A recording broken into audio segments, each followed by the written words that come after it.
big one tonight in Lynchburg. The men's soccer championship in the ODAC will run through Lynchburg. And I talked with Lynchburg's head coach, Chris Yeager, to look ahead to that title game. What does he see for the Hornets? Talk about the run as Lynchburg, last year's national runner-up, came in as a 6th seed, threw an upset or two, and now they're in the finals.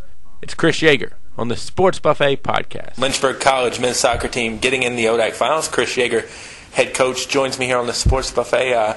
If I told you you'd have been in the ODAC finals coming in as a 6th seed, your reaction would be? I'd be okay with that. As long as we're in the final, it really, especially this year, it doesn't matter what seed you are. I think we all knew going in that it didn't matter if you were 1 or 8, you had a chance to win it all. Coming into the season, what were your expectations after losing such a good group that did so much good last year? We still had high expectations. I think we always do. I think more people were trying to tell me that I need to lower them. But I think it's just, expecting to give our best effort all the time. We saw last night that we finally had the effort that we wanted and the energy. And I think if we can do that, we'll be fine in whatever game we play. Talk about the win against Eastern Mennonite. It was big. I think Eastern Mennonite had one of the best teams they've had in a long time. You can go right through their lineup with a lot of their seniors, and I was really impressed. I talked with Roger after the game and just said, we don't get to see all the teams very much, and it's probably the 3rd time I got to see them, and I was just super impressed with a lot of their guys. So it was big for us to get a win at their place, which is tough to play. And like you said, with having a young team like ours, we got a lot of experience last night, so it's good. Did finishing in the 6th seed, did things go wrong this year? Or did just bad luck, or what happened? If we can ask. Jeez, I don't know. I don't know if we've even still been able to put our finger on everything. Lost a lot of tough games, very tough schedule, and the ODAC has been wide open. You have teams at the bottom winning games, teams at the top winning and then losing, and so it was a lot of switching around. You could be in the 7th seed one day and then number 2 the next, and so I think it's a lot of that. I think on our team we've just trying to meld the young guys with the old guys, and just meshing it has been a struggle through a lot of the year, and we're hoping right now that our leaders are kind of taking over now, which is what we've been asking for all year. And we're playing desperate now, which I think is important. They know that no matter, if we lose, it's over. So I think that's playing desperate sometimes can be good. How important, though, is it that you make desperate to where it doesn't equal tight? Yeah, I agree, and I think that's a huge responsibility on the coaching staff and the older players to just go and to just play and to do our best. As coaches, we're there to keep them loose and to not allow that tension to get there. And we've been in. You got to realize our older guys, sophomore and up, have been in big situations. They've been to conference championships. They've been. We were in the national title last year, so you can't get much bigger than that. When we travel, we travel to Emory, which is a tough place to play. Ohio Wesleyan, you go right down the line, and so I think that experience has helped quite a bit, and I'm hoping it'll help us Saturday night. When you look at during your team's losses, in terms of, do you feel it made your team maybe mentally stronger? How do you feel they accepted the losses, if that makes sense? Yeah, I agree. I understand what you're saying. It's like, do you have this unbelievably difficult schedule, and it works out well if you win some games, but if you don't win the games, then where's your confidence level and things like that? So I think that's been one of our issues as well, is not being able to get a win here and there to get your confidence back again.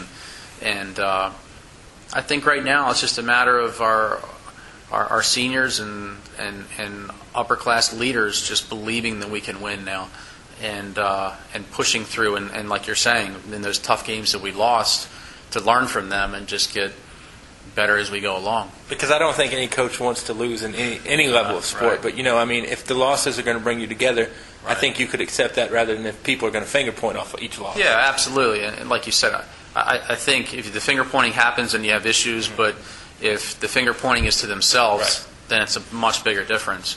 And if they can take the blame for it and move on and learn from that mistake, then we're going to be a better team. And that's what we're hoping to be right now. I think we can, we've probably played our 2 best games of the year, and that's all that matters. Give me some guys that have impressed you this year, and give me some guys that need to impress you on Saturday to get a W over Randolph. Michael Relaford, obviously, in goal has been big. I couldn't even tell you how many wins we have right now, but he's been responsible for most of them. And the losses, he kept us in the games. A 1-0 loss, we were right there still, because he played very well. Chaz Ashton, one of our center backs, never played back there. It's one of the first times he's played back there, and he's done very well to step into that role. You can go right down the line in the back. You got Josh Hinkle as a freshman, who's done very well. Tyler Romano. We moved Jordan Clark in the back, and he's done very well. So those four have got to be special for us, and we know Relly will be. So that's a given. And then from there, it's just been our center midfield with Kyle Simzak and Zach Rusk have done very, very well. Kyle played, the other night sick as a dog, so it was, he was like Michael Jordan. That's what we were getting. We were comparing him to that. Then we had Ryan Renfro scored 2 goals, his first 2 goals of the year, and they were beautiful. We're hoping he can continue now. We have a goal scorer now. We joke about it. I think we've scored like 15 goals all year. So it's impressive, and we have young kids. We have Devin Jones locally that has just blossomed and is playing very well and just gives us everything he has. That's all we ask. It's keeps going. And keep that playoff beard growing. Yeah, keep the playoff. Yeah, exactly. The playoff beard's back. So it's fun. It's a reason not to shave. A few more questions. What have you done well this year that maybe a casual soccer fan that's come to see you play or whatnot maybe wouldn't notice, but you notice as a coach? It's the team defense. It's defending around the 18, getting back on defense. Casual fan may see that. They might see that we're committed to defend as a group, and then offense will come secondary to that, basically. So I'd say that's pretty big, and just trying to win the 50-50 battles that are all over the field. Just competing. That's important. Obviously, you always want to get good players on your team, but from a local standpoint, and I'll use Blacksburg in this too, when you get a guy from Shelley Blumenthal or Jed Zaring's program, even if they weren't a star, I think that's a good pickup. Talk about recruiting from successful programs, even if it's not a superstar on that team. Yeah, no, there's no doubt. It's everything we've talked about with the leadership and being in those big games. Like you said, Relaford from Blacksburg has been in state championships, and Devin Jones, same thing. And when you play in those big games, your expectations are the same when you go to college. So at least we hope so. We hope that they come here and hope to win ODAC championships and national titles.